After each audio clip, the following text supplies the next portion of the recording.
자, 인사 거셔가지고 반갑습니다. 안녕하세요. 시험 치느라 고생 많으셨습니다. 오늘도 역시 문제는 되게 까다롭게 문제를 냈을 겁니다. 아마 처음 보는 것도 많았고, 이게 제가 동영목에서 1회, 2회의 특징은 풀릴 듯 안 풀리게 만드는 것이 제 목표였고요. 쉬웠던 문제들은 지문 길이가 좀 길어서 읽으면서 좀 지치게 만들거나 아니면 시간을 끌기 위한 의도도 충분히 있었다는 말씀을 좀 드립니다. 쉽다고 얘기했다가 혼났어요. 여기서 2회차 1번 출발합니다. 1번입니다. 자, 다음은 부동산의 토지의 특성 및 주택의 용어를 연결한 것이다. 그 연결이 옳은 것을 골라라 라고 나왔습니다. 기억, 구조적으로 오랫동안 유지 관리될 수 있는 내구성을 갖추고 입주자의 필요에 따라서 내부 구조를 쉽게 변경할 수 있는 주택이다. 요게 장수명 주택에 대한 설명입니다. 처음 보신 분들은 잘 정리해주세요. 포인트는 두 가지예요. 뭐다? 내구성은 있다, 체크. 내구성은 있다, 체크. 그리고 요게 중요해요.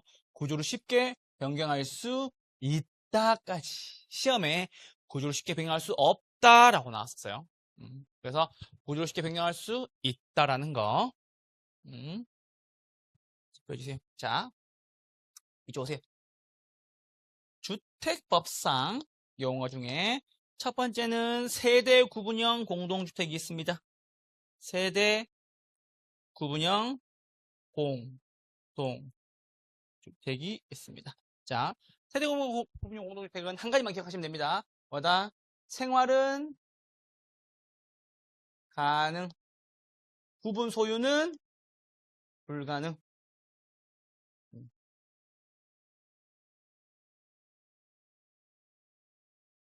요게 중요한 포인트.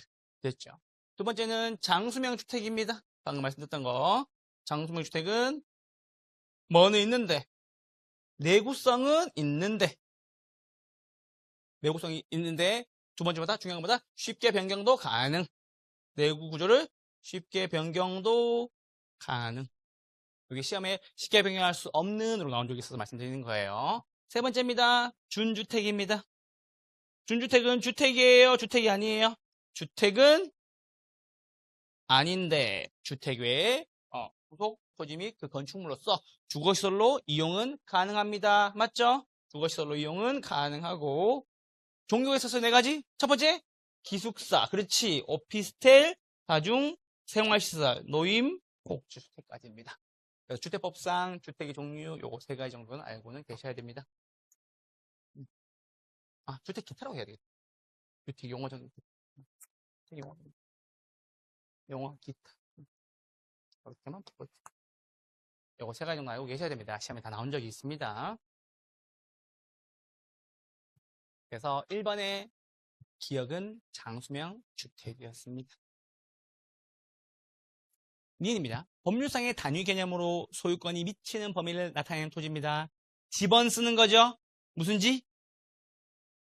필지. 이건 쉬웠죠? 3번입니다. 300세대 미만 나왔죠? 이번에 신설 개정된 겁니다. 300세대 미만의 국민주택 규모에 해당하는 주택으로서 아파트형 주택, 단지형 연립, 단지형 다세마다 도시형 생활주택 됐죠? 리을입니다. 지자체 조세 수입의 근거가 된답니다. 부동성 동그라미 5번입니다. 가장 잘 써라 토지 이용을 집약화시킨다. 노동과 자본을 많이 투하하여라 라고 했습니다. 왜요? 늘어나지 않기 때문에. 다음 몇 번? 4번이었습니다. 여러분들이 장수명 주택에 대한 용어를 좀 정리 잘 하시라고 제가 드렸던 말씀입니다. 1번의 답은 4번이었습니다. 2번 문제입니다. 답 몇 번이에요? 1번. 그렇죠. 요거는 제가 낸 이유는 1번을 찍고 넘어가셔도 했는데 다들 읽고 계셔. 절대 못 넘어가더라고. 이거 시간을 줄여주려고 일부러 2번에 1번 해서 찍고 넘어가라고 줄여주려고 했는데 다들 한 분도 이걸 찍고 넘어가신 분 없어. 다들 읽고 있어. 그러면서 이게 체크를 해. 필요하다. 생산비 적용되지 않는다. 감가상각이 배제된다. 일물가 배제된다. 1번 이렇게 시작하시더라고. 이거 다 읽으시라고. 한 분도 그냥 넘어가면 못 봤어.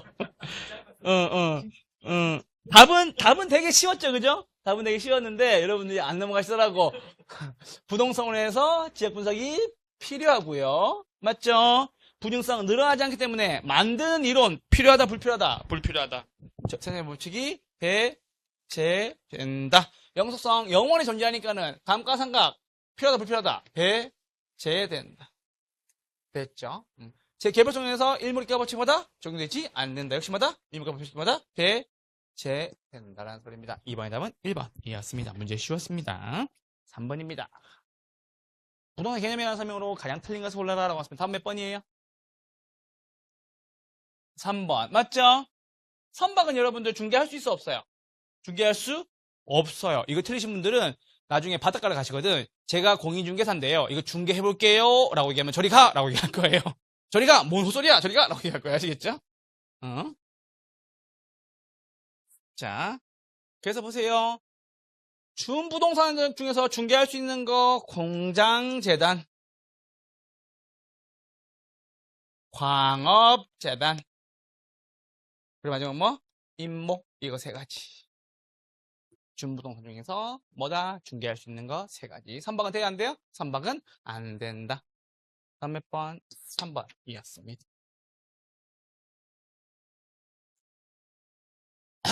자, 1번 보시죠. 민법상 부동산은 토지 및 그 정착물이다. 협의광의. 협의의 부동산. 맞죠? 협의의 부동산. 부동산 이외의 물건은 동산이다. 맞죠? 잘 보세요. 이게 민법 99조 1항이고요. 이게 민법 99조 2항이에요. 여기 1항, 여기 2항. 99조 1항은 뭐다? 민법상 부동산은 토지 및 그 정착물이다. 99조 2항, 그 외의 것은 다 동산이다. 이렇게.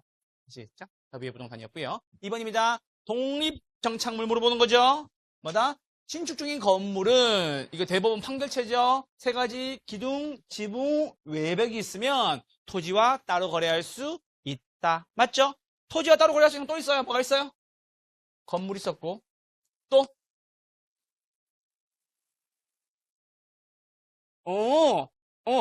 그래 그거 반말하면 안 되고 거기 무슨 임목? 그렇지. 명인방법을 갖춘 뭐예요? 명인방법을 갖춘 수목. 등기된, 그렇죠. 등기된 임목도 이름표를 붙여? 네. 그렇지. 무슨 과실? 분리과실 따로 팔 수 있잖아. 미분리과실. 오케이. 명인방법 갖춘 뭐다? 미분리과실. 이거 못하신 분들은 이번 토요일날 봐요. 아시겠죠? 이번 토요일 총정리 이론 있죠? 해줄 거예요. 마지막 뭐다? 무슨 농작물?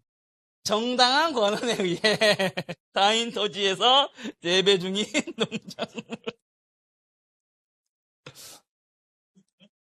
됐죠? 정당한 권한에 의해 타인 토지에서 재배 중인 농작물. 이거 기억나잖아요. 배추 심어놓은 거 기억나잖아요. 그러니까 그걸 줬는데 배추 이거. 그렇죠. 이거 네 가지였고요. 만약에 정당한 권한이 없더라도 성숙했으면 뭐다? 거래할 수 있다라는 얘기. 교수님, 정당한 권한이 없이 불법적으로 들어와서 정당한 권한이 없는데 왜 됩니까? 라고 물어봤을 때 대법원에서 이렇게 얘기했습니다. 토지를 관리하는 주체 의무가 관리 책임의 의무를 다하지 않았다. 뭐 할 동안? 배추가 다 자라는 동안. 이렇게 답이 나온 겁니다. 그래서 정당한 권한이 없더라도 성숙한 농작물은 토지와 따로 거래할 수 있다라는 겁니다. 됐죠? 답은 3번이었습니다. 3번입니다. 토지는 생산수 맞죠? 건물도 짓고 지도 뿌리고 하죠? 근데 소비재로 씁니다. 뭐다? 국립공원에 놀러 갈 때. 아시겠죠? 저 이제 10월 마지막 주에 놀러 갈 거예요. 10월 마지막 주에. 놀러 갈 거예요. 여러분 시험 칠 때 저는 1박 2일 어디 갔다 올 거예요. 지구의 성층권 잠깐 떠났다 올 거예요. 그래서 갔다 올 거라서. 그래봤자 1박 2일밖에 안 돼요. 1박 2일밖에 안 돼요. 근처에. 가가지고 이제 내년 시즌을 좀 구상하고 와야 돼요. 내년 시즌 어떻게 할지 구상하고 와야 돼요. 애기는 뭐 거기 도우미 선생님 부르거나 하려고. 저는 딱 그 주밖에 못 쉬어요. 1년 내내. 딱 그 시험 치는 그 주. 딱 한 4일 정도 딱 쉬는 거예요. 그래서 그때밖에 없어가지고. 네? 시험 잘 치고 계세요. 제가 뭐 나올지 이렇게 연구하고 있을게. 아시겠죠? 자, 5번입니다. 준부동산입니다. 부동산이에요? 부동산이에요? 부동산이 아니에요. 맞죠? 준부동산 말고 또 준이 있는데, 주택, 몰라. 이쪽 오세요. 모아서 정리해 줄 거예요. 자, 첫 번째는 준부동산입니다. 등기나 등록의 공시 방법을 통해서 부동산의 준하는 성질을 가지고 있는 특정의 동사를 말하는 거죠. 두 번째는 주택입니다. 주택 외의 건축물로서 주거시설로 이용이 가능한 기숙사, 오피스텔, 다중생활시설, 노인, 복지주택이 있습니다. 세 번째보다 알아야지. 지대. 마샬이 주장한 인간이 만든 기계나 기구로서 토지 외의 생산 요소에서 생기는 것으로서 인간이 만든 기계나 기구로서 단기적, 일시적 성격을 지닌다. 준 3개 아시겠죠? 말씀을 드립니다. 준부동사는 물건 변동을 뭘로 한다? 등기하거나 등록수단으로 공시하는 동산을 포함한다. 좋습니다. 33번의 답은 3번이었습니다. 4번을 넘어오시죠. 아파트 시장에서 균형 가격을 상승시키는 요인은 모두 몇 개인가? 라고 나왔습니다. 잠깐만. 이 문제 푸실 때 이렇게 푸셔야 되는 거예요. 몇몇 분은 그렇게 푸시던데. 한 가지 말씀드립니다. 자, 보세요. 우리 요거 배웠던 거 기억나요? 균형 가격은 이렇게 4개 했던 거.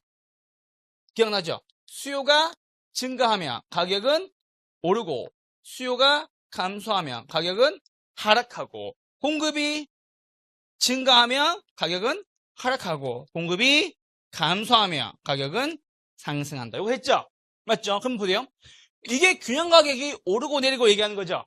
균형 가격을 상승시킨 요인, 수요 증가를 고르거나 무엇이다? 공급의 감소를 골라라. 이 문제예요. 아시겠죠? 그래서 보세요. 자, 균형 가격을 상승시킨다라고 나왔을 때 생각해야 될 거 2가지예요. 수요가 증가하는 요인이냐, 아니면 공급이 감소하는 요인이냐. 요거 2개 둘 다 고민하라고. 아시겠죠? 반면에 균형 가격을 하락시킨 요인을 골라라라는 문제가 나올 수 있어요. 인기가 없거나 물량이 많아지거나. 됐죠? 그래서 균형 가격이 하락시키는 요인입니다. 2가지. 수요가 감소하거나 공급이 증가하거나. 문제 이렇게 푸시라고. 됐죠? 그럼 이 문제 뭐예요? 균형 가격을 상승시키는 요인이죠? 그럼 우리 2가지 고르면 되겠죠? 뭐다? 수요가 증가하거나 공급이 감소하는 경우 고르시면 되겠죠? 됐죠? 자, 이제 골라보시죠. 건설노동자 임금이 올라갑니다. 공급해야 안 해요? 안 한다. 공급 감소. 이걸로 할게요.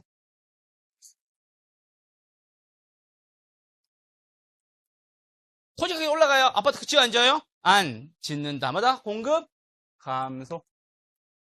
건설업체 수가 늘어난대요. 공급 증가. 이건 아니네요. 가구의 소득이 올라간대요. 수요 증가. 맞네요. 대체주택에 대한 가격이 하락한답니다. 어떻게 돼요? 수요? 큰일 나지. 수요? 감소. 보세요. 주택에 대한 가격이 떨어진다고. 그럼 뭐 사요? 주택 사겠지. 아파트 사요, 안 사요? 안 사겠지. 아시겠죠? 이 문제는 미음을 조심하세요. 미음 별표. 아파트 선호도 감소, 수요? 감소. 아파트 가격이 떨어질 거라고 예상해요. 수요? 감소. 됐죠? 그래서 공급 감소거나 수요 증가한 거 몇 개? 3개였습니다. 답은 몇 번? 2번이었습니다. 개수는 몇 개? 3개. 답은 몇 번? 2번이었습니다. 이렇게 체크해 주세요. 됐죠? 미음 조심하세요. 미음은 이거 왜 그러냐면 이거는 상식적으로 고민해야 되는 문제라서 그래요. 단순히 외운 걸 하면 안 돼. 대체주택 싸니까 대체주택 사겠고 해당 주택 아파트 사요, 안 사요? 안 사겠지. 이렇게 보시라고. 아시겠죠? 미음 조심하셔야 됩니다. 네네. 같은 건데 문제는 좀 더 까다로운 거지. 왜? 공급까지 포함됐으니까는. 소선 예제는 주로 수요에 대한 이야기를 하고 있는 거죠. 근데 반면에 공급까지 이야기하니까는 제가 여기에다가 더 더해준 거지. 예, 그 말씀 꼭 드립니다. 정리해 주세요. 4번에 나온 몇 번? 2번 3개였습니다. 5번에 넘어보시죠. 자, 요 문제 좀 고민 많이 하시던데요.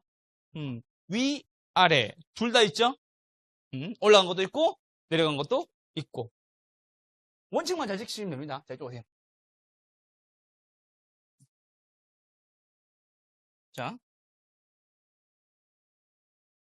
수요의 가격차선 얼마예요? 0.5. 수요의 소득차선 얼마예요? 0.6. 수요의 교차차선 얼마예요? 0.3이죠. 맞죠? 첫 번째 케이스. 첫 번째 레슨. 요즘에 유행이라면서요. 들었어. 갑자기 제 조카가 갑자기 교재 검수해주다가 삼촌 첫 번째 레슨 이러길래 뭔 개소리야? 그랬더니 막 이거 유행이에요? 말하더라고.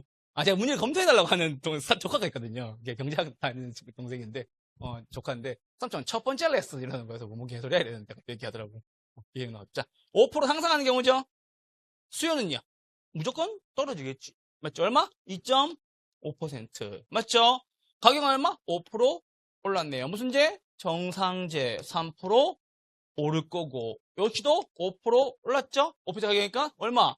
1.5가 오르겠죠. 무슨 제니까? 대체 제니까. 그럼 요거 3개 더해요. 얼마 나와요? 위에 거 3개 더 더해요. 얼마 나와요? 플러스 2%. 맞죠? 2% 상승한다. 2% 증가한다. 양이니까. 죄송해요. 맞죠? 반면에 이번에는 두 번째 케이스. 뭐다? 얘만 5% 떨어지는 거죠? 미안해요. 미안해요. 그럴 수 있지. 왜냐면 이거 2로 했다가 바꿨거든요. 이거 1에도 바꿨거든요. 됐죠? 그럼 올라가겠죠? 수요 증가하겠죠? 얼마? 2.5. 나머지 똑같겠죠? 3% 그리고 1.5%. 맞죠? 요거 하니까 얼마? 5에다가 1.5니까 얼마? 7% 됩니다. 다음 몇 번? 2번 이었습니다. 이거 기억만 풀고 니은 안 풀면 안 돼요. 아시겠죠? 기억만 풀고 넘어갔죠? 니은도 푸셔야 돼요. 아시겠죠? 이거 원래 4번을 바꿨다가, 4번을 바꿨다가 제가 바꿔준 거예요. 시간이 너무 많이 걸리더라고. 제가 문제를 다 내고 한번 풀어보거든요? 그러면 제 기준으로 18분 정도 넘어가면 문제 좀 바꿔요. 좀 더 쉽게. 그래가지고 말씀드렸던 거예요. 그래서 내가 이거 4번, 본능이 동그라미 이유가 내가 이거 풀면서 동그라미 했었거든, 내가 이거를. 5번에 몇 번? 2번. 이었습니다. 페이지에서 내가 죽여놓으려다가 참았어요. 아시겠죠? 아닙니다. 농담이에요. 5번, 2번이었습니다. 자, 6번입니다. 다음 몇 번이에요? 1번. 2번, 3번, 4번을 읽었어요? 안 읽었어요? 읽었겠지? 아니, 초반에 읽었어요? 제가 꼭 말씀드리고 싶은 게, 계산 문제를 잘 푸는 방법이 뭐예요? 자꾸 물어보는데, 계산 문제 잘 푸는 방법은 모양을 잘 잡아둬야 돼요. 모양을. 그래야 나중에 똑같은 데다 똑같이 집어넣어서 똑같이 풀 수 있어요. 방금처럼. 아시겠죠? 뭐다? 가격분의 수요량, 소득분의 수요량, 다른 재화의 가격분의 수요량. 아시겠죠? 모양 잘 잡아두세요. 6번입니다. 답은 1번이었습니다. 비탄력입니다. 가격의 변화율, 량의 변화율. 어디가 크다? 가격의 변화율이 크다. 다른 말로 하면 뭐다? 양의 변화율이 작다. 다른 말로 하면 뭐다? 1보다 작다. 됐죠? 다 똑같은 말이에요. 비탄력의 말은 수요량의 변화율이 뭐다? 작다는 것을 의미한다. 됐죠? 자, 1번과 2번 지문이 똑같은 거 보여요? 똑같잖아. 이게 똑같아 보여야 된다고. 제가 안 쓴 이유가 이거예요. 자, 비탄력적이에요. 전체 수입을 늘리려면 어떻게 팔아야 돼요? 비싸게 팔아야 되겠죠? 맞죠? 비싸게 파니까 전체 수입이 어떻게 증가한다 하셔야 되겠지. 이거 할 줄 알죠? 지금 탄력적 제품은 싸게 팔고 비탄력적 제품은 비싸게 팔아야 총수입이 증가한다. 그래서 총수입 증대시키려면 탄력적 제품은 어떻게 팔고 싸게 팔고 비탄력적 제품은 어떻게 팔고 비싸게 팔아야 되고 이렇게 해줬더니 나중에 용어가 정식으로 나왔을 때 다 틀려가지고 오더라고. 미치겠어요. 자, 탄력성이 뭐보다? 1보다 큰 경우. 맞죠? 탄력성이 뭐보다? 1보다 작은 경우. 싼 정책, 무슨 정책? 저가 정책. 비싼 정책 뭐다? 고가 정책. 이렇게 하지. 다 똑같은 말이라는 거 알고 계셔야 됩니다. 아시겠죠? 2번이 틀렸습니다. 3번입니다. 수요와 공급이 모두 감소합니다. 감소죠? 양은요? 감소, 동그라미. 볼 필요 없죠? 감소. 양은 감소. 그럼 여기 볼게요. 증가. 양은요? 증가. 됐죠?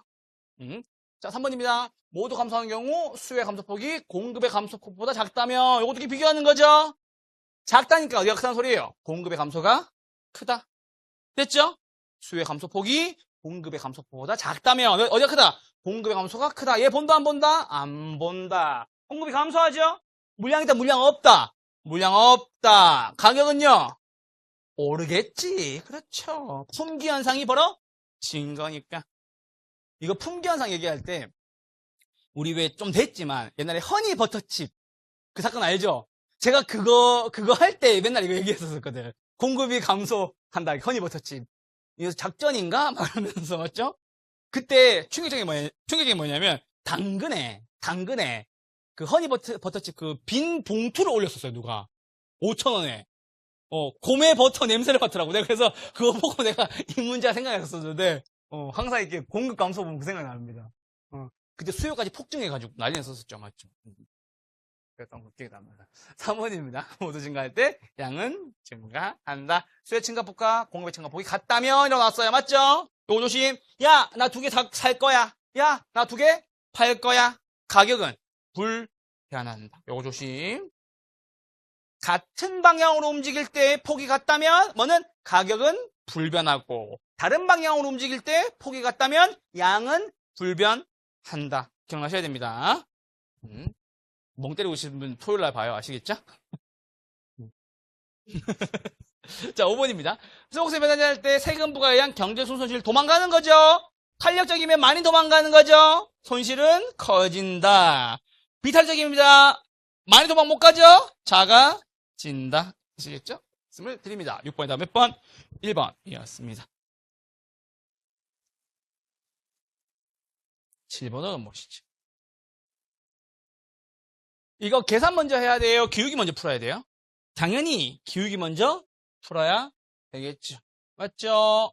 기울기 어떻게 풀어야 돼요? Q 앞에 있는 숫자를 P 앞에 있는 숫자로 나누어 준다. 맞죠? 진짜 내 마음 같아서는 진짜 특강 공짜로 해주고 싶다. 네. 안 되나 봐요, 현실적으로. 자, 이쪽으로 오세요. 자, Q 앞에 있는 숫자를 뭘로? P 앞에 있는 숫자로 나눈다. 맞죠? 자, QS1 기울기 얼마예요? 1, 2. 맞죠? 왜? Q표 1이잖아, 1. 왜, 갖다 하고 있어요? 1. Q표 얼마? 2. Q표 얼마? 1. P표 얼마? 1. 2분의 1이 얼마 바뀌었어요? 1로 바뀌었네요? 얼마만큼? 2분의 1만큼 증가한 거겠죠. 맞죠? 기울기가 커졌다. 이렇게 찍으시라고. 찍어도 됐죠? 자, 기울기 풀었고요. 두 번째입니다. 각각으로 푸시면 되겠죠? 첫 번째가 뭐다? 150과 마이너스 2p. 두 번째가 뭐다? 30과 플러스 2p. 150 마이너스 2p는 얼마 되죠? 30 플러스 2p가 되고 이항 정리할게요. 넘어가면 얼마? 4. p는 120이 되겠고 p 값은 얼마? 30. q 값은 얼마? 90 되네요. 됐죠? 자, 두 번째입니다. 두 번째는 요값과 요값이네요. 맞죠? 수요함수는 재활용하는 겁니다. 150 마이너스 2p는 30 플러스 p가 되네요. 맞죠? 넘어가면 얼마? 3p는 120. p값은 얼마? 40. q값은 얼마? 70이 되네요. 됐죠? p는 균형가격 얼만큼? 10만큼 상승하였고 균형량은 20만큼 감소하였다. 답은 몇 번? 5번이었습니다. 됐죠? 요거 많이 봐주셔서 문제 꼭 푸셔야 돼요. 7번 답은 5번이었습니다. 8번까지가 여러분들을 괴롭히는 문제였었습니다. 자, 1번입니다. 회복 국면이죠? 경기 좋아지네요. 누구 중시? 매, 도자 중시. 맞죠? 과거 사례 가격이 뭐가 된다? 한선이 된다. 회복 국면 경기 좋아지는 거네요. 도, 하. 됐죠? 그거 하나 체크해주고. 회복 국면은 정확히 말하면 매수자 중시에서 매도자 중시로 바뀐다라는 것도 맞는 질문입니다. 후퇴 국면입니다. 누가 중시? 매수자가 중시. 과거 사례가 뭐다? 상한선. 후퇴 국면 역시 매도자 중시에서 매수자 중시로 바뀐다는 거 체크 하나 해주세요. 자, 이렇게 경기되는 거죠. 그래서 정점을 찍고 네 군데로 나뉩니다. 회복, 상향, 후퇴, 하향. 그래서 경기가 좋아지는 시장은 누구 중시? 매도자 중시. 과거 사례가 뭐다? 한선. 도하 이거 기억나시죠? 기억나시는데 회복 시장은 누구에서? 매수자에서. 보자로 바뀌는 거고, 후퇴시장은 누구에서? 매 보자에서 누구로? 매 수자 중시로 바뀌는 거고, 역시 뭐다? 수자가 중요하고 뭐다? 과거사례가 뭐가 된다? 상한선이 된다라는 것까지 요 눈에 익혀 두셔야 돼요. 아시겠죠? 그렇게 될 수도 있다라는 거. 됐죠? 답은 3번, 4번, 5번에서 나왔죠? 자, 잠깐만요. 여러분 보세요. 5번 질문 잠깐 보세요. 5번 질문. P 앞에 1이죠? Q 앞에 2죠? P 앞에 2죠? Q 앞에 4죠? 맞죠? 똑같지 않아요, 지금? 1분의 2나 2분의 4나 똑같잖아요, 기울기. 맞죠? 무슨 형? 순환형. 이렇게 보시라고.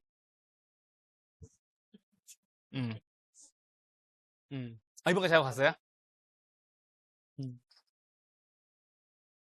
2번까지 하고 가셨으면 제 의도가 들킨 겁니다. 진짜 그렇게 하시면 돼요. 왜냐면은 이거 풀고 시간 끌으라는 소리가 있었거든. 2번까지 풀고 거꾸로 올랐다면 의도를 파악하시는 겁니다. 정확합니다. 날카로운데요? 날카로운데요? 왜냐면은 3번, 4번을 풀면서 시간을 끌어라 라는 의도였거든. 내 말은. 아시겠죠? 자, QD 3번입니다. 탄력성을 풀까요? 기울기로 풀까요? 탄력성을 푸셔야 되겠죠? 왜요? 1분의니까. 맞죠? 얼마? 1분의 4분의 1가 얼마? 4분의 1. 얼마? 3분의 1. 수요는 4분의 1, 공급은 4분의 1. 이쪽이 크네요. 공탄, 발산형 맞네요. 공급의 탄력성이 크니까는 무슨 형? 발산형이 맞고요. 됐죠? 이제 빨리 올리면 빨리 드리는 거예요. 자, 4번입니다. 뭘 올릴까요? 3을 없앨까요? 3을 없앨까요, 그러면? 그럼 합시다. 3을 없앨 수 있는 방법. 공통으로 두면 되겠지. 근데 사실 풀어야 돼. 기울기 풀어야 돼. 기울기 풀게요. 아시겠죠? 3을 없앨 거 무슨 말인지 알겠는데, 그것도 이해하는데, 이거 탄기로 풀라고 제가 드리는 문제라서. 저는 그렇게 풀어볼게요. 자, 얼마? 3분의 2죠? 맞죠? 얘는 얼마? 3분의 5죠? 맞죠? 공기 수렴량이 된다. 공급의 기울기 때문에 수렴량이 된다. 그렇게 보셔도 물론 돼요. 되는데 저는 이점에서 보여드리려고. 아시겠죠? 탄력성 한번, 기울기로 한번. 둘 다 풀어드렸어요. 됐죠? 탄력성 어떻게 풀고, P 앞에 있는 숫자를 Q 앞에 있는 숫자로 나눠서 풀고, 기울기는 Q 앞에 있는 숫자를 P 앞에 있는 숫자로 나눠서 풀고. 아시겠죠? 제 의도는 이거였어요. 아시겠죠? 자, 다음은 5번이었습니다. 그래서 출제원이 그런 특징이 있어요. 문제가 되게 어렵고 까다롭고 약간 더러워 보인다 하는 문제 있잖아요. 그런 문제들 답은 의외로 되게 쉬운 곳에 숨어 있을 수도 있어요. 그래서 그거 하나 기억하시라고 자 8번 문제를 샘플로 보여드린 겁니다. 아시겠죠? 8번 다음 몇 번? 5번이었습니다. 9번은 무엇이죠? 요건 답 쉬웠죠? 답 몇 번이에요? 4번. 저급주택 공급량은 뭐가 된다? 증가하게 됩니다. 요 기출 지문이라서 그대로 알고 계셔야 돼요. 공급량은 뭐다? 증가한다. 답은 4번이었습니다. 자, 한번 설명드릴게요. 자, 이쪽이 뭐다? 고소득층. 이쪽이 뭐다? 저소득층. 있었는데 뭐가? 하향효과 활발로 저급주택의 하향효과 과정이 원활하게 작동한대요. 맞죠? 그럼 저급주택 공급량은 증가하게 되는 잠깐만. 여기까지 보세요. 하향효과 과정이 원활하게 작동하면 뭐가? 저급주택의 수요가 증가하게 되죠. 수요가 증가하게 되면은 일부 낙후된 고소득 주가 어디로? 저소득으로 들어오게 된다라는 거 말씀을 드립니다. 이거 하나만 알고 가세요. 그림이 기억나면 됩니다. 자, 1번입니다. 저급주택 재개발 뒤에 뭐다? 상향여과. 저급주택 재개발 뭐다? 상향여과. 여과 과정에서 주거 분리를 주도하는 것은 누구? 고소득 가구로서. 정의해볼까는 좋으니까 추구하고 부의해볼까는 싫으니까 회피하려고 한다. 저소득 가구의 침입과 천연상으로 입지 변화가 생길 수가 있다. 5번 질문의 별표 고소득 가구의 경우 맞죠? 계량 비용이 계량 후 주택 가격의 상승보다 크다면 나왔어요. 뭐가 크다면? 계량 비용이 크다면 맞죠? 이거 헷갈리시는 분들 숫자 쓰시면 돼요. 비용 얼마 주고 100만 원 줬는데 100만 원 주고 고쳤는데 얼마? 가치가 80만 원밖에 안 올랐다. 돈이 더 든 거죠? 투자해요 안 해요? 투자 안 한다. 야, 씨, 고쳐봐야, 씨, 100만 원 고쳐봐야 80만 원밖에 안 오르죠? 안 고치죠? 뭐가 된다? 하향효과가 일어난다라는 거. 9번에다 몇 번? 4번이었습니다. 10번 넘어치죠. 다음 중 지대이론에 관한 설명으로 옳은 것을 골라라라고 왔습니다. 다음 몇 번이에요? 3번. 오, 이 문제 어려웠는데 잘 푸셨네요. 알고 보니까 막 다르게 동그라미 했는데 막 개수만 맞은 거 아니야? 막, 위에 거 3개예요. 위에 거 3개예요. 자. 준지대는 토지 이외의 고정 생산 요소로서 교육되는 소득으로서 뭐다? 일시적, 단기적 지대를 가진다. 누가 주장했죠? 마샬. 자, 2번 헤이그의 마찰비용 이론 나왔죠? 뭐다? 마찰비용 이론은 뭐뭐의 합이다? 지대와 교통비의 합으로 구성이 된다. 시험 문제에서는 지대는 마찰비용에서 교통비를 차감해야 된다라고도 알고 계셔야 됩니다.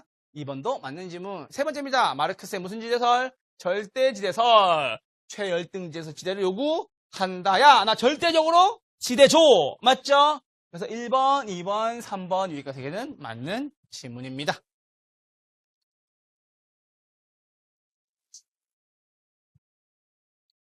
4번입니다. 퀸의 위치 지대설에 따르면 다른 조건 동일할 경우 잘라주시고, 지대는 중심지에서 거리가 멀어질수록 멀어지는데 지대가 올라가요?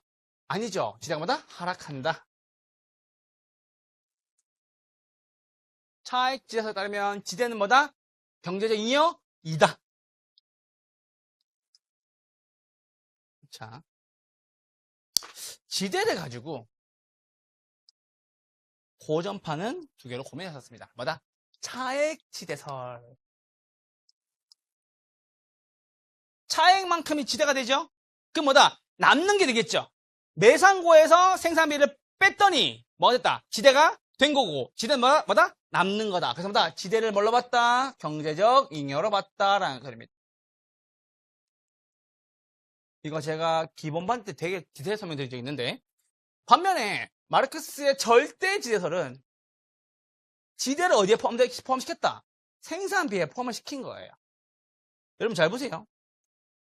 이 둘 중에 지금 시대에 맞는 지대는 무슨 지대예요? 절대 지대죠. 맞죠? 여러분 만약에 음식점을 하는 세입자예요. 음식점 사장이에요. 건물주 아니야. 건물주 하면 안 돼. 건물주 이거 설명 못해. 건물주가 아니어서 월세를 내는데 그 월세가 음식값에 포함되어 있어요? 네, 포함돼요? 있죠. 그러니까 절대 지대설이라고. 오케이? 만약에 예면이요. 포함시키면 안 되는 거지. 됐죠? 그래서 말씀드린 겁니다. 그래서 뭐다? 절대지대는 지대를 생산비에 포함시키고 차액지대설은 지대를 경제적 잉여로 본다라는 겁니다. 아시겠죠? 여기는 틀렸다라는 거. 됐죠? 옳은 것은 몇 개? 3개였습니다. 다음 몇 번? 3번이었습니다. 1번, 2번, 3번이었습니다. 11번으로 넘어오시죠. 자, 다음 몇 번? 1번. 1번 찍고 넘어갔어요? 네. 34. 이거를 만약에 밑에 지문을 읽기 시작하시면 시간도 많이 걸리고 헷갈리기 시작할 거예요. 근데 이게 34회 기출 지문이에요. 1번. 아시겠죠? 버저스의 동심원연에서 가장 외곽에 위치한 것은 통근자 지대이다. 중전 저고통 기억나시죠? 요거 말씀드렸던 겁니다.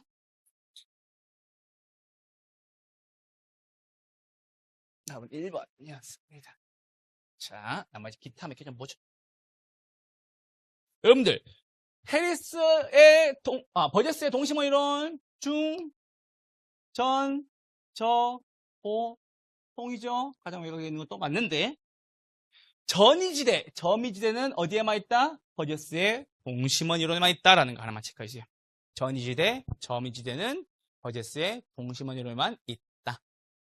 호이트의 선형 이론에도 없고, 해리스와 울만의 다핵심 이론에도 없다. 전이지대는 어디에만? 버저스의 동심원 이론에서만 존재한다라는 걸 체크해주세요. 버저스는 저소득층일수록 고용기회가 많은 부도심과 접근성이 양호한 지역의 주거지를 선정한다고 보았다. 제가 이거 LA에 가면 한인타운 좀 말씀드렸죠? 한인타운이 그쪽이 LA 도심 지역에 굉장히 가까운 지역에 있었어요. 왜냐면 처음에 한인들이 LA로 이렇게 이민 가가지고 살 때 돈이 없잖아요. 그래갖고 되게 고용 기회가 많은 주거지 근처에 살았다고. 그래갖고 그때 폭동이 일어났을 때도 왜 막 싸웠던 이유가 그쪽을 먼저, 이렇게 약한 쪽을 먼저 공격한다고 공격을 한 거지. 멀리까지는 못 가고. 아직 그 말씀 제가 요거 설명드렸어요. 기억나시는 분은 좋은 거 됐어요. 답은 1번이었고요. 접근성이 많은 어디? 저도층에서 고용기가 많은 어디? 도심과 경치가. 구도심 아닙니다. 구도심 나오면 안 됩니다. 구도심 어디에만 나와야 돼요? 해리스와 울만의 다핵심으로에서만 나와야 돼요. 3번입니다. 해리스와 울만은 고급 주택 지역은 어디? 주요 교통 노선을 따라서 지대, 쇠기역 모양으로 배치된다고 보았다. 해리스와 울만이 아니죠. 누구예요? 누구예요? 사람. 호이트. 무슨 이론? 선형이론. 됐죠? 호이트의 선형이론은 고급 주택 지구가 주요 교통 노선을 따라서 쇠기역 모양으로 확대 배치된다고 보았다라는 소리입니다. 도시는 하나의 중심이 아니라 여러 가지 전문화된 중심으로 이루어진다. 뭐다? 이게 다핵심 이론이죠. 해리스와 울만의 다핵심 이론. 해리스와 울만의 다핵 발생 요인으로서 유사활동 간의 직접 지향성. 맞죠? 같은 것끼리 뭐라고? 모인다고. 다른 것들끼리는 뭐다? 비양립성. 그래서 만약에 1번 지문을 못 찍고 넘어갔다면은 2, 3, 4, 5번에 헷갈릴 수 있는 지문이 많이 있었을 겁니다. 근데 자꾸 비양립성, 이거 당연한 건데 왜 물어보냐고 얘기하신 분이 있는데, 넬슨에 가보시면 무슨 입지론이에요? 소매 입지론이죠. 여기에서 입지 선정할 때 8가지 가장 중요한 원칙을 얘기하는데, 이 원칙에서 가장 강조되는 것이 뭐다? 양립성. 무슨 상품? 완제적 상품 팔으라고 얘기를 했고, 오케이. 야채 가게를 차리려거든. 어디 옆에다가? 정육점 옆에다가 차려라 라고 말씀드렸습니다. 됐죠? 요거 때문에 말씀드리는 거예요. 아시겠죠? 얘는 양립, 쟤는 비양립. 아시겠죠? 11번의 답은 몇 번? 1번. 이었습니다. 학자는 좀 까다로운 부분이 좀 많이 말씀하시기 때문에 말씀드렸던 겁니다. 12번입니다. 자, 이 문제 왜 안 풀렸을까요? 자, 그럼 물어볼게요. A 도시로 유입된 인구 몇 명이었어요? 48,000명. B 도시 유입 인구 얼마? 12,000명. 차이가 얼마? 36,000명. 푸신 분 있어요? 이거 못 푸신 분. 넘어갔어요? 이거 못 풀만한 건 아닌데. 이쪽 오세요. 자, 편안하게 풀어드릴게요. 이쪽 오세요. 자, A 도시 인구 얼마? 2만 명. B 도시 인구 얼마? 45,000명. 됐죠? C 도시 인구 얼마예요? 6만 명. A와 B까지 거리 얼마예요? A와 C까지 거리 얼마예요? 18km. B와 C 얼마? 54km. 맞죠? 약분하면 1, 3. 됐죠? 1, 3. 됐죠? 이렇게 정리해 주시면 됩니다. 됐죠? 자, 그럼 잠깐 볼게요. 얼마? 1의 제곱분에 2만이죠? 더하기 얼마 분의? 3의 제곱분에 45,000명. 뭐 올릴까요? 1의 제곱분에 2만 올리죠, 뭐. 됐죠? 2만이 할게요. 됐죠? 그럼 얼마? 2만 더하기 이거 약분돼요? 9잖아.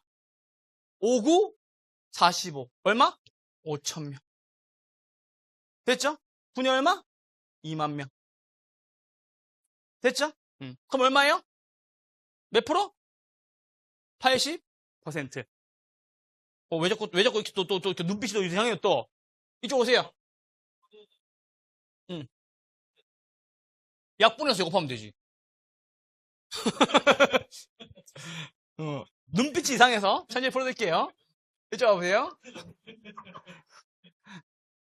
자, 이거를 제가 낸 이유가 뭐냐면, 원래 이게 뭐였냐면은 2와 6이었어요. 2와 6이었어요. 근데 이게 싫었던 거야, 제가. 문제 이렇게 내고 싶었어요. 뭐다? 1과 3으로. 됐죠? 이렇게 좀 잘 보여요, 이제? A 얼마? 천천히 풀어드릴게요. 2만 명. B 얼마? 45,000명. 이럴 거예요, 나한테? C는 얼마? 6만 명. 됐죠? A와 B 얼마? 18km. B와 C 얼마? 54km. 맞죠? 요거 약분하는 게 이 문제의 키포인트였어요. 얼마? 1과 3. 됐죠? 그래서 얼마? 1의 제곱분의 2만 더하기 3의 제곱분의 얼마? 4만 5천 명 분의 얼마? 2만. 이렇게 하면 되겠죠. 됐죠? 그럼 얼마 나옵니까? 2만 더하기 4만 5천 나누기 9. 4만 5천 명 나누기 9. 얼마 나옵니까? 5천 명. 됐죠? 분의 얼마? 2만 명. 하니까 얼마? 몇 프로? 2만 5천 명 분의 얼마? 2만 명 나올 거고. 얼마 나옵니까? 80%가 나오겠지. 됐죠? 6만 명이죠. 80%. 몇만 명이에요? 6, 8에 48, 4만 8천 명. 나머지 얼마? 12,000명. 맞죠? 됐어요? 그럼 보세요. A는 얼마? 4만 8천 명. B는 얼마? 12,000명. 이거 기출 질문이었어요. 답은 원래 이거였었어요. 근데 A와 B의 얼마? 차이를 골라라고 왔죠. 유입되는 차이. 몇 명? 3만 6천 명. 이게 답 A고요. 이게 답 B예요. 됐죠? 차이는 얼마? 3만 6천 명. 4만 8천 명에서 12,000명을 뺀 것입니다. 똑같은 문제를 이렇게 푸니까 또 안 풀리죠? 조심하셔야 돼요. 말씀을 드리는 겁니다. 자, 13번입니다. 저한테 배웠으면 틀릴 수가 없죠? 다음 몇 번? 2번 오케이. 저한테 배웠으면 틀릴 수가 없죠.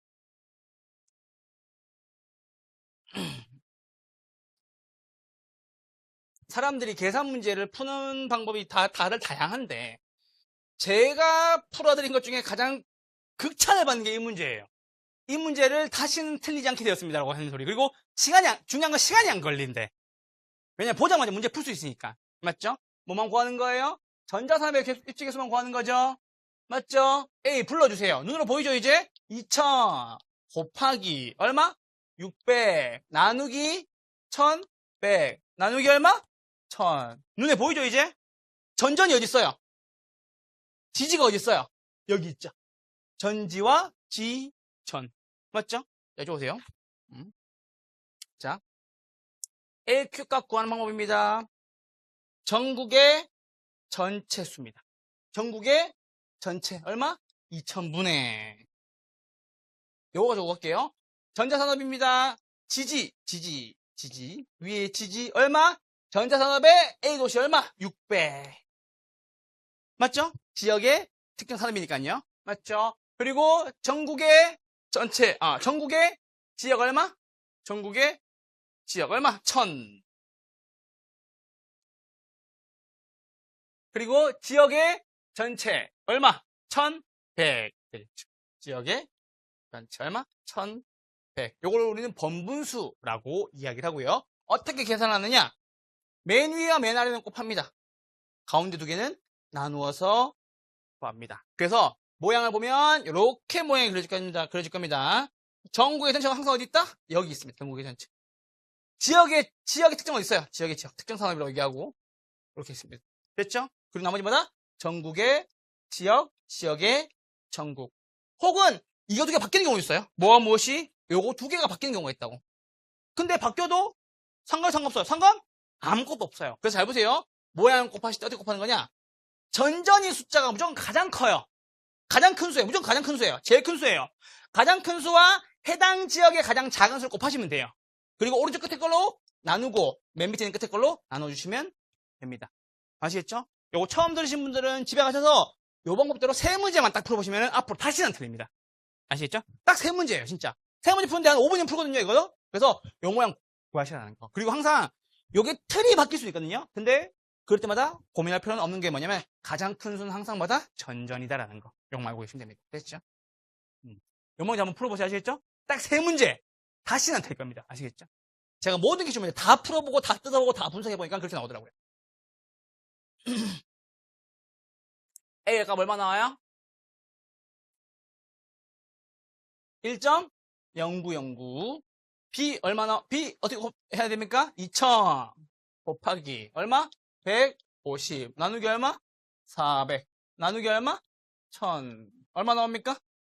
0.75 C 얼마 나옵니까? 2000 곱하기 250 나누기 500 나누기 1000 얼마 나옵니까? 1 됐습니까?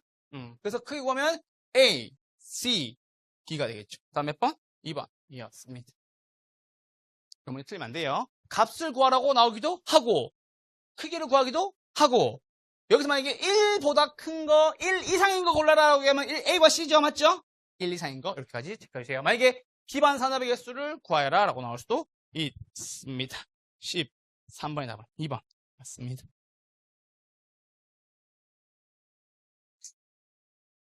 13번의 답은 2번 이었습니다. 이렇게 해주세요.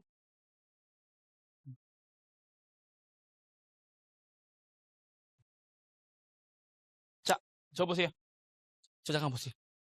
자, 고수의 풀이법은 크기 비교하는 거죠. 뭐만 보면 돼요? 요것만 보면 되죠. 요것만 보면 되죠. 요것만 보면 되죠. 요거 절반이죠. 이거 절반 돼야 안 돼요. 절반 안 되죠. 절반보다 크죠. 제일 크고 그 다음에 감 잡아주세요. 요거는 절반이 넘잖아요. 지금 600이니까 맞죠? 그러면 1200이 되는데 그죠? 얘는 딱 절반이고 그 다음보다 얘는 절반이 안 되니까 왜? 똑같은 거 다 삭제하고 됐죠? 이렇게 말씀드립니다. 아 괜찮아. 자기가 편한 방식 하시면 돼요. 아시겠죠? 크기 비교할 때만 쓸 수 있는 방법입니다. 아시겠죠? 말씀드린 겁니다. 그래서 가운데로 몰아드린 거예요. 13번에 다음 몇 번? 2번 이었습니다. 14번은 넘어오시죠? 괜찮아. 근데 헷갈려 하시는 분도 있어요. 괜찮아. 자, 이쪽 오세요. 자, 법령상 도입 순서를 비교하면 부동산 실명제 몇 년? 1995년. 거래신고제 몇 년? 2006년. 됐죠? 부동산 실명제는 거래신고제보다 빠르다. 2번 PIR이죠. 이거 왜 고민해요? 프라이스. 뭐로 나눌까? 인컴으로 나눌까? 이거 뭐다? 집값, 주택가격. 뭘로? 소득으로 나눌까? 높다면 집 사기가 어렵다. 다음 몇 번? 2번. 이거 RIR이랑 똑같죠? RIR이 뭔데요? 렌트, 인컴 레이시오. 뭐다? 렌트. 역시 뭐다? 인컴. 이게 뭔데? 임대료. RIR도 역시 높으면 뭐다? 주택을 임대하기가 어렵다라는 두 가지 체크하시.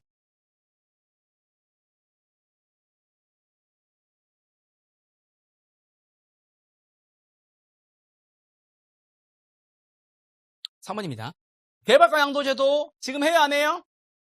안 한다. 토지 적성평가제도 해요 안 해요? 해요. 개발과 보전이 경합이 붙었을 때 토양, 입지, 활용 가능성을 고려한다라는 거. 그래서 우리나라에서 안 하는 거 5가지 얘기해 주세요. 나라에서 시행하지 않는 거 5가지. 첫 번째, 공안지세. 오케이, 맞습니다. 공안지세. 두 번째, 택지. 잠깐만, 이거 순서 써드릴게요. 공안지세, 오케이. 아니, 이렇게 설명드려야 외우시니까. 공안지세. 두 번째, 택지 소유 상한제. 그 다음, 개발가 양도제. 오케이.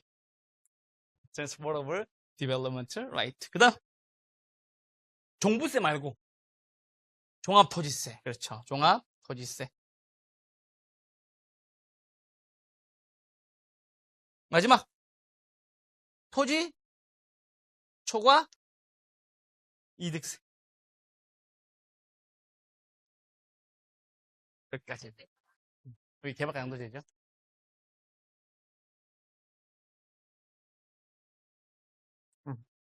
현재 우리나라에서 시행하고 있지 않는 건 5가지입니다. 개발권, 양도제, 택지 소유 상한제, 토지 초과 이득세, 종합토지세, 공안지세. 됐죠? 그래서 조심하셔야 돼요. 잘 보세요. 명사가 이렇게 나오고, 죄송해요. 서술어가 나오고, 명사가 쭉 깔리는 거 있잖아요. 하나 맞고, 하나는 틀린 거. 혹은 2개는 맞고, 하나는 틀린 거 이렇게 나올 수 있으니까 조심하세요. 개발용도는 시행하고 있지 않고 적성평가자 시행하고 있다. 가을 공시에도 이직간 중에 뭐다? 간. 토지비 축제도 이직간 중에 뭐다? 직. 정부가 간접적으로 부동산 시장에 개입하는 정책 수단이다. 맞죠? 하나는 맞는데 하나는 틀렸죠. 이렇게 아시겠죠? 3번, 4번 묶어서 정리해 주세요. 5번입니다. 부동산 정책이 자원 배분의 효율성을 오히려 악화시키는 것을 잘라주시고 정부가 정책했다는 것은 부동산 정책했다는 것은 정부가 이미 개입했죠? 맞죠? 무슨 실패? 정부 실패라고 한다라는 거예요. 보세요. 14번에 답은 2번 이었습니다. 자, 15번입니다.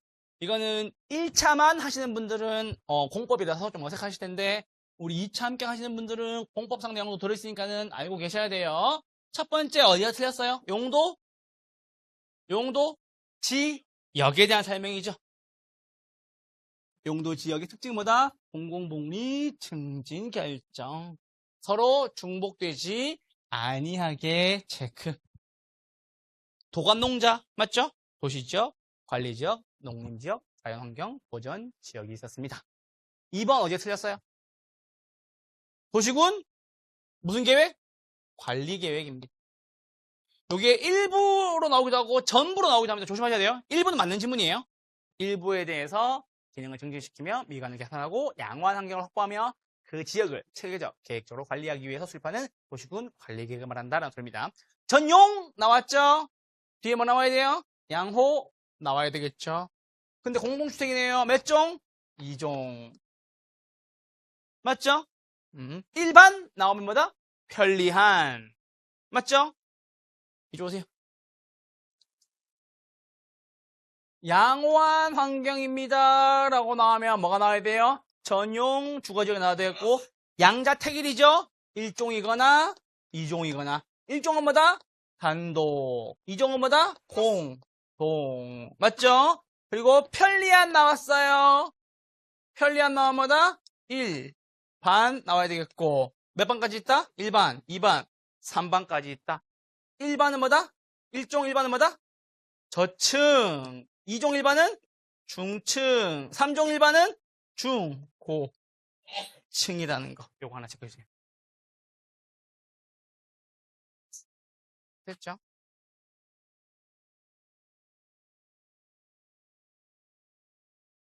(4번입니다) 4번 너무 많이 했잖아. 강제 수용 안 되죠? 뭐다? 협의 매수이다. 다음 몇 번? 5번 이었습니다. 해제, 무효, 취소 된 날로부터 뭐다? 확정된 날로부터 30일 이내에 공동으로 신고해야 된다. 맞죠?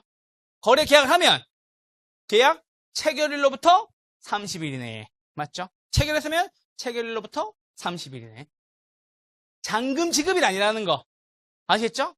저보세요. 저보세요. 여러분 만약에 중개사로서 매매 계약 했어. 그럼 계약서 써줄 거 아니에요. 그게 체결일이라고. 그래서 체결하자마자 얘기해야 돼요. 두 분이 공동으로 가셔서 신고하세요. 라고 얘기하는 거죠. 그럼 이렇게 얘기하겠지. 옆에서. 잔금 내고 하면 안 돼요? 그게 아니라 법적으로 계약 체결일로부터 30일 이내에 공동으로 신고하게 되어 있습니다라고 설정해서 달래셔야 돼요. 아시겠죠? 잔금 지급일이 아니에요. 아시겠죠? 오케이. 계약 체결일로부터 30일 이내에 공동으로 신고. 취소되면 확정된 날로부터 30일 내에 신고. 아시겠죠? 양쪽 다 봐주세요. 15번의 답은 5번이었습니다. 16번입니다. 틀리라고 낸 거예요. 틀리라고 냈다니까. 왜 화를 내요? 답은 1번이었습니다. 아, 근데 이게 기출지문에 나오더라고. 이게 그리고 감정평가에서 계속 나오고 있어요, 지금. 감평에서 이거 계속 물어봐요. 이거 틀리라는 문제가 맞아요, 근데. 맞추시면 안 돼요. 답은 1번이었어요. 토지은행제, 공공토지를 쌓아놓는다라는 거다. 거민계약세제는 부동산 등기 특별조치법.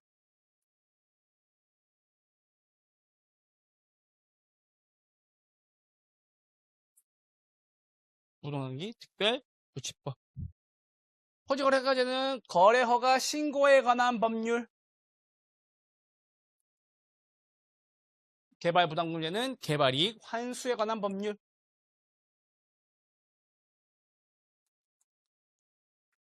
분양가 상한제마다 주택법. 이렇게까지.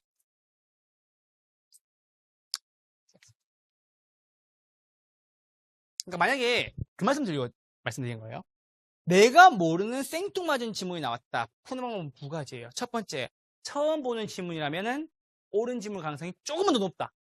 두 번째, 나한테 익숙한 것 중에서 찾아봐라. 라는 거. 왜냐면은 공인중개사 시험은 난이도 조절을 위해서 어려운 문제를 낼 경우 그래도 지문에 많이 나왔던 걸 등장시키는 편이에요. 이 중에서 토지은행제랑 개발부담금제랑 분상제 요거 세 개는 좀 익숙하죠? 그래서 뭐다? 1번 보면은 이거 땅 먼저 사놔서 쟁여놓는 거잖아. 맞죠? 이렇게 해서 찍으시라고. 아시겠죠? 찍는 지문 맞아요. 말씀을 드립니다. 16번 몇 번? 1번. 이었습니다. 7번입니다. 우리나라가 정부가 시행 중인 부동산 정책에 관한 설명을 틀린 것을 골라라라고 왔습니다. 다음 몇 번? 4번. 왜요? 시험 받지 않는다. 됐죠? 분양전환형 공공임대주택은 무엇이다? 국가나 지방자치로부터 재정이나 주택자금의 지원을 받지 않습니다. 바로 이렇게 나와요. 일정기간 임대 후 분양전환을 목적으로 공급하는 임대주택이다 라는 겁니다.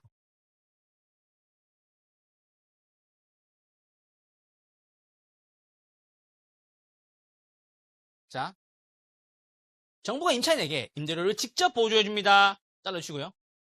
야, 너 임대료 내! 라고 얘기했어요. 임대료 보조해줄게 라고 얘기했어요. 단기로마다 임대료가 올라갈 수가 있겠죠? 맞죠? 하지만 돈이 되죠? 공급이 증가하면서 장기적으로는 뭐다? 공급이 증가하고 시장 임대료는 제자리를 찾게 된다라는 거. 됐죠? 여러분 만약에 임대인이라고 생각해보세요. 집주인이라고 생각해보세요. 우리 임차인이, 우리 월세 그 세입자가 정부로부터 50만 원 받았어. 그러면 좋겠다! 라고 하고 있는 거예요? 아니면 저녁에 이렇게 기다려요, 임차인을. 기다리죠? 그럼 가서 얘기하죠. 이번에 너무 물가가 많이 올라서 저희 관리비로 10만 원만 더 올려도 되겠습니까? 올리겠죠, 당연히. 맞죠? 그래서 그때서 얘기하는 거예요. 근데 장기는 어떻게 돼요? 옆에 갑자기 마다 신축 공사가 시작돼, 갑자기 그렇게 되면. 맞죠? 왜? 돈이 되니까. 그럼 어떻게 되겠어요? 관리비금 5만 원만 받을게. 옆집은? 또 옆집은요? 관리비 우리는 안 받을게. 하고 되는 거죠. 그래서 원래 균형은 다시 떨어지게 되는 겁니다. 아시겠죠? 2번입니다. 임대료 규제보다 임대료 보조는 뭐다? 시장 기능을 유지하면서 장기적으로 임차인의 주거 안정에 기여할 수 있는 정책이다. 임대료 보조금 직접 간접 임대료 규제는 뭐다?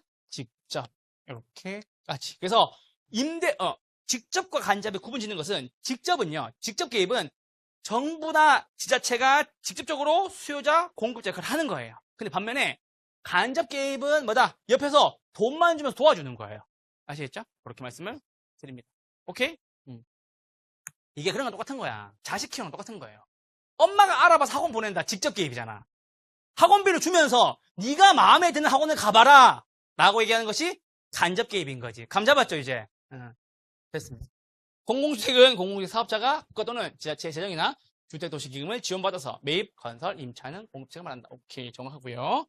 통합공공임대주택 모두 다 출동해야 되죠? 최저소득, 저소득민, 젊은층 및 장애인, 국가유공자 등의 사회, 취약, 계층 등의 주거 안정을 목적으로 공급하는 공공임대주택을 말한다라는 겁니다. 됐죠?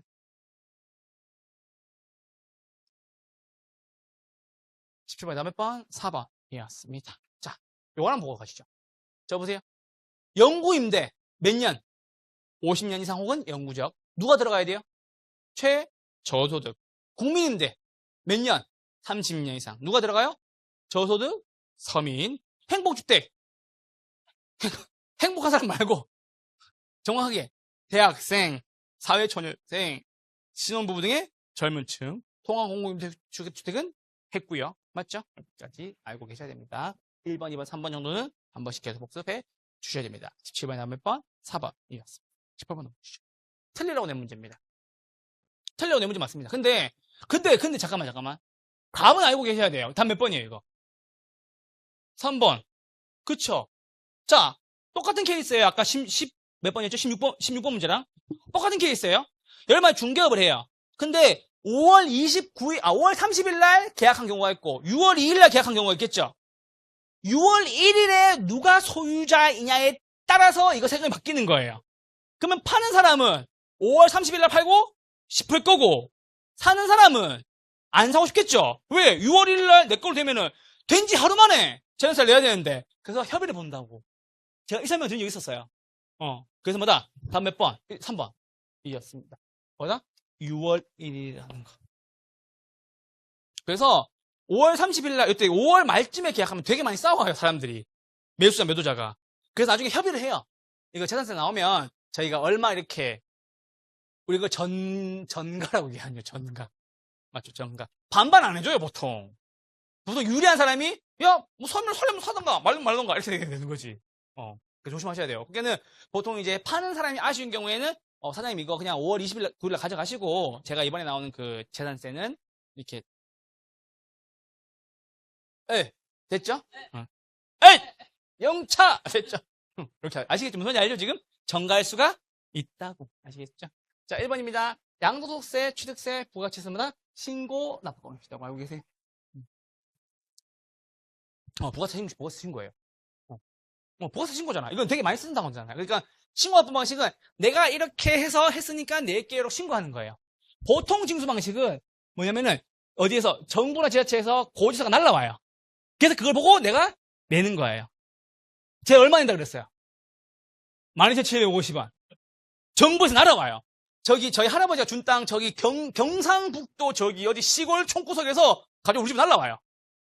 경상북도 이렇게 시골에서, 날아와요. 시골에서. 엄청 시골에서 날아와가지고, 12,750원 내세요. 그럼 내면 돼. 아시죠? 무슨 방식? 보통, 지구수 방식. 제가 그걸 신고하겠어요. 귀찮아가지고. 됐죠. 여기까지. 요거 1번, 2번은 올해 감정평가사 기출신문에 나왔던 거. 제가 갖고 온 거예요. 4번, 5번입니다. 상속세와 증여세는 많아질수록 많이 내죠? 누진세율을 적용한다. 국세 나라에 내는 겁니다. 취득할 때 나라에 내는 거 3가지. 맨날 올라, 인, 상, 증. 가지고 있을 때 나라에 내는 거 종합 부동산세. 팔아먹을 때 나라에 내는 거 양도소득세. 됐죠? 이거 하나 구분하시고 양도소득세는 언제? 처분 단계에. 인지세 언제? 취득 단계에 부과받는다. 둘 다 국세는 맞습니까? 국세는 맞네요. 18번에 다음 몇 번? 3번이었습니다. 19번입니다. 요 문제 맞췄으면 약간 고수예요. 다음 몇 번이에요? 3번 오케이. 뭐 어디 틀렸어요? 그렇지. 투자 가치는 뭐다? 내 생각에. 맞죠? 답은 뭐다? 주 관적 가치다. 투자 가치는 뭐와 비교해야 돼요? versus 뭐와 비교해야 돼요? 시장 가치. 자, 계속 가볼까요? 시장 가치는 뭐예요? 통상적인 시장에서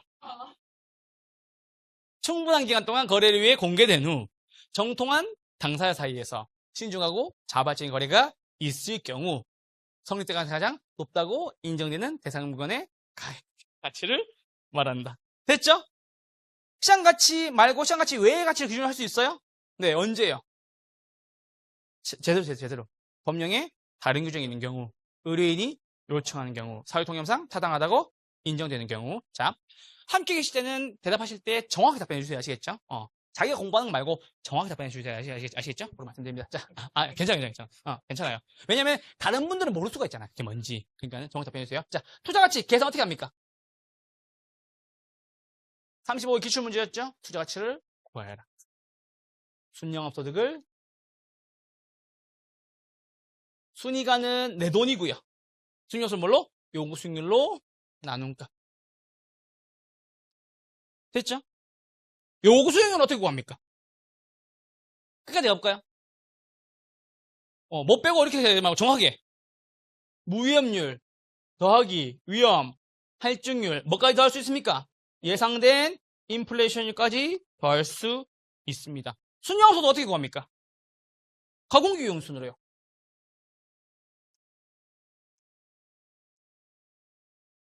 됐죠? 이렇게 구하시면 됩니다. 자, 이게 투자가치와 시장가치의 기출지문의 모든 케이스입니다. 시장가치를 물어보거나 투자가치를 계산하거나 순영업소득을 구하거나 그리고 요구수익률을 계산하거나.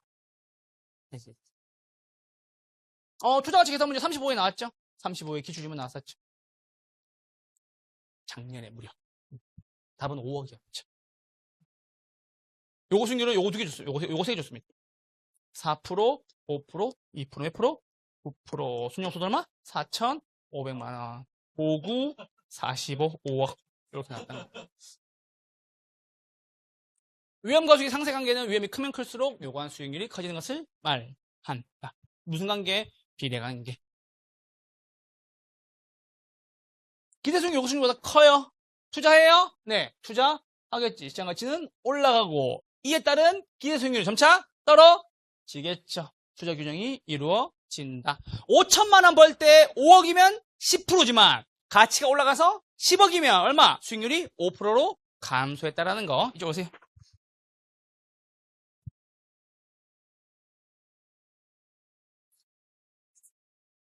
자, 순영업소득이 5천이라고 할게요.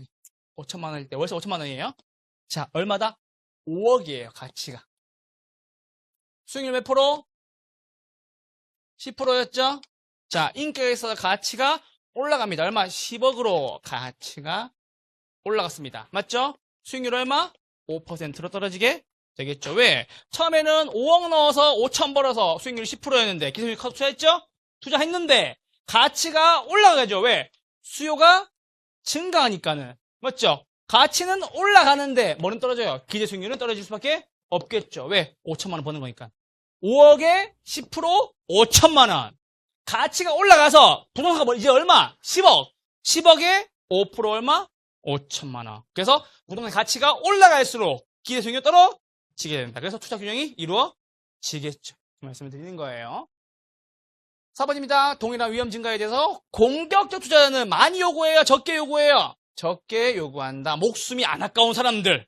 제가 얘기했죠? 개론쌤 작년에는 목숨이 안 아까웠어요. 올해 결혼도 안 하니까는 엄청 포석이 변해요. 아시겠죠? 뭐 가상화폐 이런 거 하지도 못해. 꿈도 못 꿔. 갑자기 막. 오빠 예금으로 옮겨. 네. 동일한 위험에 대해서 이거는 정확하게 기억해요. 뭐라고 얘기하죠? 오빠 동일한 위험에 대해서 보수는 많이 요구해, 적게 요구해야 돼. 이제는 많이 요구해야 돼. 작년에는 조금 요구해도 됐었어. 이제 이건 정확히 기억하더라고. 아시겠죠? 보험을 많이 들어주나? 나한테 거를? 아시겠죠?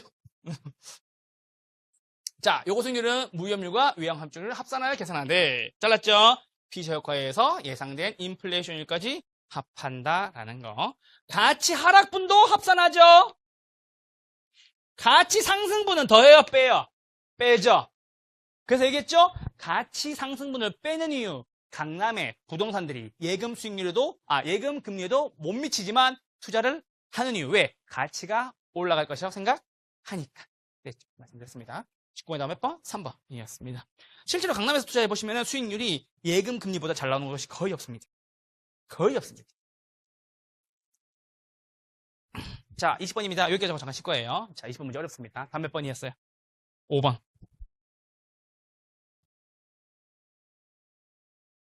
답은 5번이었습니다. 자, 설명해 드릴게요. 이 문제가 정리가 안 되신 분들은 지총저 알고 계셔야 돼요. 지총저.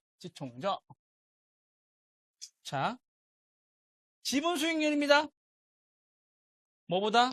총 자본 수익률보다. 뭐보다? 저당 수익률보다. 저당 수익률은 금리였죠, 금리. 기억나시죠? 금리나 이자율. 지분 수익이 가장 크다. 무슨 레버리지? 무슨 지렛대? 정의 지렛대. 됐죠? 뭐다? 지총저. 맞죠? 지분 수익이 크다. 지분 수익률은 자기 자본 수익률이다. 라고 나오기도 하죠. 자기 자본 수익률 구하는 계산 문제. 아까 했죠? 뭐 분해? 내 돈 분해. 순위가. 두 번째 거는요. 두 번째 거. 내 돈 순위가 말고 두 번째 거. 총자본 수익률 더하기 총자본 수익률 빼기 부채 비율. 저당 비율 아니고 뭐다? 부채 비율. 자, 이쪽 오세요. 또 눈빛이 이상해요. 내 돈 분해. 누가? 순영업소득에서 이자 빼고 가치상승분을 더했다. 맞죠? 내 돈이 뭔데요? 지분 투자액. 됐죠? 두 번째는요. 총 자본 수익률 더하기 총 자본 수익률 빼기 저당 수익률 곱하기 무슨 비율? 부채 비율. 이렇게 두 가지 나올 수 있겠죠. 계산 문제 나온다면 요 문제 나오겠고 이론 문제 물어보면 요걸로 낼 수가 있겠고. 됐죠? 자기 자본 잠깐 줄게요. 자, 반대로 지분 수익률이 뭐보다 작고 총자본 수익률보다 작고 뭐보다? 저당 수익률보다 작다. 돈 빌렸어요. 잘한 거예요. 큰일 난 거예요. 큰일 났죠. 부의 지렛대가 발생한 겁니다. 읽어볼게요. 저당 수익률이 뭐보다? 총자본 수익률보다 클 때 이거죠. 부채비를 높입니다. 돈을 더 빌린대요. 이미 망했는데 돈을 더 빌린대요. 더 망하겠지. 자기자본 수익률은 하락한다. 동그라미. 이게 더 커진다는 소리예요. 아시겠죠? 2번입니다. 자기자본 수익률이 총자본 수익률보다 높은 경우 요거 얘기하는 거죠. 뭐가 생긴다? 정해 레버리지가 발생한다. 정해 레버리지는 이자율의 변화에 의해서 부의 레버리지로 변화할 수 있다. 정확히 말하면 이자율이 상승한다면 하셔야 되겠죠. 맞죠? 이것도 바꿔도 되겠네요. 그러면은 맞죠? 일단 이자율 변화라고 얘기했으니까는. 그래서 뭐다? 이자율 변화만이 정해 레버리지랑 부의 레버리지를 서로 바꿀 수가 있다라는 거. 중립적 레버리지 나왔습니다. 같은 경우를 얘기하는 거죠. 뭐다? 바뀌지 않는다. 중립적 레버리지 체크. 뭐다? 변하지 않는다 체크. 5번이면 불편하셨나요? 총자본 수익률에서 지분 수익률 차감하여 정해 수익률이 나오는 경우 잘라주시고. 자, 총자본 수익률에서 지분 수익률을 뺐는데 정해 수익률이 나왔대요. 어디가 크다는 소리예요? 총자본 수익률이 크다는 소리죠. 무슨 레버리지가 발생한 거예요? 부의 레버리지가 발생한 거죠. 됐죠? 이렇게 푸는 거예요. 그래서 보세요. 힌트 드릴게요. 두 가지를 비교하라고 얘기하잖아. 항상 있잖아요. 크기를 하시라고. 맨날 하잖아. 수요 증가가 공급의 증가보다 큰 경우. 맞죠? 지분 수익이 큰 경우. 혹은 뭐다? 시장 이자율이 뭐보다? 그거 규제 임대료보다 큰 경우 맨날 하잖아요. 그러니까 크기를 정하시라고. 뭐가 크다? 총자본 수익률이 크다. 이 뜻인 겁니다. 총자본 수익률에서 지분 수익률이 차감하여 정해 수익률이 나오는 경우. 뭐가? 부의 레버리지가 발생한다라는 거. 자, 저보세요. 헷갈리잖아요. 수익률이잖아요. 숫자 써보면 돼요. 6, 8, 10. 됐죠? 6%, 8%, 10%. 맞죠? 그럼 다시 써볼게요. 10%, 8%, 6%. 됐죠? 그럼 이제 물어볼게요. 총자본 수익률에서 8%에서 6%를 빼서 뭐가? 플러스 2%가 나왔습니다. 맞죠? 뭐가 된다? 부의 레버리지가 발생한다라고. 아시겠죠? 제가 늘 드리는 말씀이 있죠. 시장 임대료, 규제 임대료, 레버리지. 모르시면 숫자를 써 보시면 답이 명확하게 보인다고. 아시겠죠? 그래서 여기까지 잘라주시고 이게 뭐다? 부의 레버리지를 의미하는 거다. 만약에 이 지문을 바꿔봤을 때 정해 레버리지 발생하면 이렇게 바꾸면 되겠죠. 뭐다? 차감하여 뭐다? 부의 수익률이 나온다면 정해 레버리지가 발생한다기 맞겠지. 됐죠? 감 잡았어요 지금? 이렇게 바꿔주셔도 된다는 거. 그럼 볼게요. 이거잖아. 총자본 수익률에서 지분 수익률 뺐을 때 뭐가 마이너스 2% 나왔대요. 뭐다? 정해 레버리지가 맞겠지. 어떻게 풀어도 된다라는 거. 아시겠지? 20번에 다음 몇 번? 5번이었습니다. 여기까지 풀고 저희는 잠깐 쉬었다가 21번부터 볼게요. 잠깐만 쉬었다 올게요.